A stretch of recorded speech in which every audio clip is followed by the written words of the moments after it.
को जिस तरह से निष्कासित किया गया है, क्या करें? क्या आप लोग को संसद में भी बोलने नहीं दिया जा रहा है? संसद के बाहर जब रख दिया तो बोलने कैसे देंगे भैया?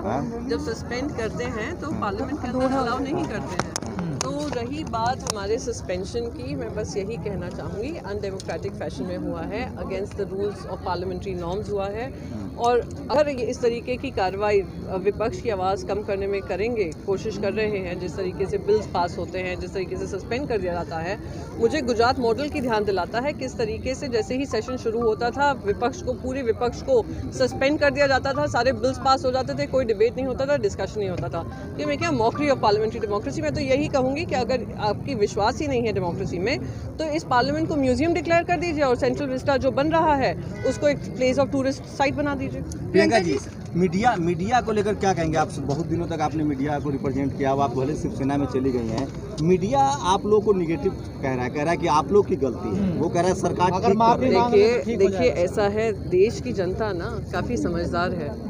आप मीडिया वालों को अगर लगता है कि वो नेगेटिविटी फैलाकर जनता को भ्रमित कर सकते हैं, तो कहीं ना कहीं अपने आप को भगवान या खुदा मानने लगा है कि वो निर्णय ले सकते हैं किस तरीके से प्रजातंत्र होगा और किस तरीके से जनता। विदाउट मीडिया कैंपेन पिछली सरकार पहले आप मुझसे कह रही हैं, आप पहले मुझसे कह रहे हैं मीडिया नेगेटिव कर रही है, मैं उसका जवाब दे रही हूँ, तो आप कह रहे हैं पहले मीडिया की एक बहुत अहम भूमिका होती है भाई साहब। मैं मीडिया में रही हूँ, मीडिया कर्मियों के साथ काम किया है और उनकी अहम भूमिका याद दिला दूं, और पत्रकारिता की अहम भूमिका ये होती है कि वो जनता की आवाज़ प्रखरता से रखें। अगर केंद्र सरकार कहीं गलती कर रही है तो उनसे सवाल पूछें। दुर्भाग्य इस देश का अब ये हो गया है, और मैं आप सबकी पीड़ा समझ सकती हूँ कि अगर आप कोशिश भी करेंगे तो आपको भी चुप करा दिया जाएगा। ये क्यों है मीडिया? अपोजिशन के खिलाफ मीडिया क्यों है? नहीं, ऑपोजिशन के खिलाफ नहीं है, वो घबराए हुए हैं कि अगर वो अपनी आवाज़ उठाएंगे तो जिस तरीके से पार्लियामेंटेरियंस का मुंह बंद करने की कोशिश हो रही है, आप लोगों का भी किया जाएगा। कितने हमारे मीडिया कर्मियों को की जाने गई हैं, मध्य प्रदेश से लेकर उत्तर प्रदेश में, आप देख लीजिए। मैं उम्मीद करती हूँ हमारी आवाज़ नहीं उठाएंगे, उन्हीं की आवाज़। लेकिन एक्सपर्ट कह रहे हैं कि अपोजिशन डरा हुआ है, सबके कौन है एक्सपर्ट भाई साहब? एक्सपर्ट कौन है? बीजेपी वाले सब ईडी सीबीआई और आईटी जो भी है, एक्सपर्ट कौन है? आपने कहा एक्सपर्ट कह रहे हैं, हु आर दीस एक्सपर्ट्स? जो भारत के राजनीतिक एक्सपर्ट कौन है? भारत की राजनीति के एक्सपर्ट्स। वो कह रहे कि सारा, अरे आप ऐसे कोई भी कुछ भी कह देगा और हम बिलीव कर लेंगे भाई साहब। मैम, यहाँ से जो त्रिपुरा लैंड की मांग हो रही है, आप उसका समर्थन करती हैं? मैं जो भी इनकी मांग है, त्रिपुरा वासी की, त्रिप्रासा की जो मांगे हैं, जहाँ वो कह रहे हैं हमारी भूमि है, हमारा संविधान हमें कहता है कि हमें प्राथमिकता देनी चाहिए। हरियाणा से आपने उम्मीद करते हो, आपने हरियाणा से सवाल पूछा? हरियाणा से सवाल पूछा किसी ने? नहीं। तो अगर वो अपनी लड़ाई लड़ सकते हैं तो ये लोग क्यों अपनी मांगे नहीं रख सकते हैं?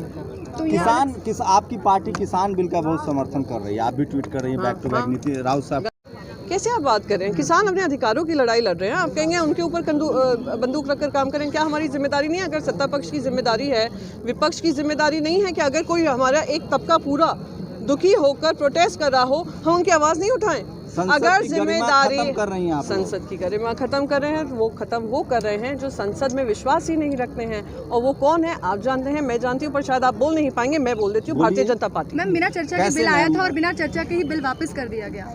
तो वही तो सबसे बड़ा दुर्भाग्य है इस देश का कि बिल आ जाते हैं, डिस्कशन नहीं होता है, किसी तरह के डिबेट नहीं होता है, फिर माफ़ी मांगकर वापस भी ले लिया जाता है। 700 किसान मर जाते हैं इसमें, इतने लोग शहीद हो जाते हैं लखीमपुर खीरी में, उनके ऊपर गाड़ी चला दी जाती है, किसी तरह की कार्रवाई नहीं होती है, मंत्री अपनी जगह पे बैठे रहते हैं। ये अहंकार का नशा नहीं है, सत्ता का नशा नहीं है, तो क्या? लेकिन इसमें एक सवाल और लास्ट है, आपसे तो लास्ट है। हाँ, लास्ट। आपका पॉलिटिकल अलायंस रहा है सबसे लंबा बीजेपी से, आप शिवसेना में, आप कैसे आकलन करते हैं BJP is undemocratic? Yes it is. आपके मन में अभी भी सवाल है? मेरे में नहीं। आप बेहतर जानते होंगे ना, क्योंकि आपकी पार्टी लंबे समय तक बेहतर जानती हूँ या नहीं जानती हूँ, पर इंडियन होने के नाते पॉलिटिकल पार्टी में नहीं भी होती, मैं कहती इट इज अनडेमोक्रेटिक। उम्मीद करती हूँ आप सभी हिम्मत जुटाते रहेंगे। बीजेपी और बिहाइंड द आरएसएस की वजह से। This is not a question. सवाल ये था ना, कैसे? I think अभी आपने 2 मिनट पहले सवाल मुझसे पूछा था ना, 2 मिनट पहले आपने मुझसे सवाल पूछा था ना बहन, कि डिबेट के बगैर पास हो जाता है बिल, डिबेट के बगैर रिपील हो जाता है बहन। वो तो इसके लिए विपक्ष को जिम्मेदार ठहरा रहे हैं ना? नहीं, विपक्ष को कौन डिसाइड करता है? डिस्कशन कौन करेगा? कौन करता है? नहीं, टाइम नहीं दिया। टाइम हमें जब रिपील हो रहा था, हमने कहा डिस्कशन होना चाहिए, हमें समय नहीं दिया गया। थोड़ा पार्लियामेंट्री प्रोसीजर अगर समझेंगे, आपको हर एक चीज़ जो पास हुई है वो समझ में आने लग जाएगी किस तरीके से अनडेमोक्रेटिक है। 26 आप नए लोग बिल सड़कों लेके पर आने आएंगे? वाले हैं वो। 27 बिल हैं। अब वो भी उनको इस तरह विपक्ष पास से हो ना जाएंगे। लेना एक ना देना दो। उन्होंने तो डिसाइड कर लिया विपक्ष की आवाज़ बंद करनी है, पर हम विपक्ष के होने के नाते हम लोग 5,000 किलोमीटर दूर से आए हैं। हाँ। एक नॉर्थ ईस्ट का एक छोटा राज्य है, शायद आपके माइंड फ्रेम में नहीं होगा, लेकिन त्रिपुरा भी हिंदुस्तान। हमने एक नॉर्थ ईस्ट का एक छोटा राज्य एक संवैधानिक अधिकार मांगता है, तो बहुत लोग मीडिया में ही कहते हैं देशद्रोही है। नहीं, ठीक क्या है, चाहते हैं नहीं, आप बता आप दीजिए। जैसे कि आप मीडिया के लिए नहीं बोलते हैं, बहुत लोग पॉलिटिकल पार्टीज के लिए भी नहीं बोलते हैं। हमारा यहाँ में आज डिमांड है कि अंडर आर्टिकल कॉन्स्टिट्यूशन 2 और 3 हमें एक सेपरेट राज्य चाहिए। अपने राज्य की आवाज़ उठाती है, अपने लोगों की आवाज़ उठाती है। क्या वो गलत है? क्या किसी तरीके से उनका सस्पेंशन होना चाहिए? तो मैं आपको एक ही चीज कहने आई हूँ कि भले ही मैं पार्लियामेंट के बाहर सस्पेंड की गई हूँ, पर मेरी आवाज आप लोगों के लिए बुलंद रहेगी, मेरे महाराष्ट्र के लिए बुलंद रहेगी, मेरे देश के लिए बुलंद रहेगी। और पूरी उम्मीद है कि हम सब महिलाएं मिलकर इस सरकार को मजबूर करेंगी कि जो प्रजातंत्र के उसूल हैं, जो हमारे त्रिपुरा वासियों की मांग है, उस मांगों को पूरी तरीके से पूरा करेंगे और जल्द से जल्द पूरा करेंगे। आप महाराजा के साथ, वो महाराजा सिर्फ दिमाग से ही नहीं, टाइटल से ही नहीं, वो दिल से हैं, आपकी प्रजा के साथ हैं, और वो उनको सशक्त आप कर सकती हैं इस प्रजातंत्र में। और मैं उम्मीद करती हूँ यहाँ से जब आप जाएंगे, आप उनका पूरा समर्थन देंगे, उनका समर्थन बढ़ाएंगे, और ऐसी सरकार जो आप लोगों के लिए काम करेगी उनको जिता कर लाएंगे। और अभी मेरी मांग बस यही है कि जो हमारी त्रिप्रासा वासियों की है, त्रिप्रासा के लिए है, वही मांग हमारी भी है। जय त्रिपुरा, जय त्रिप्रासा।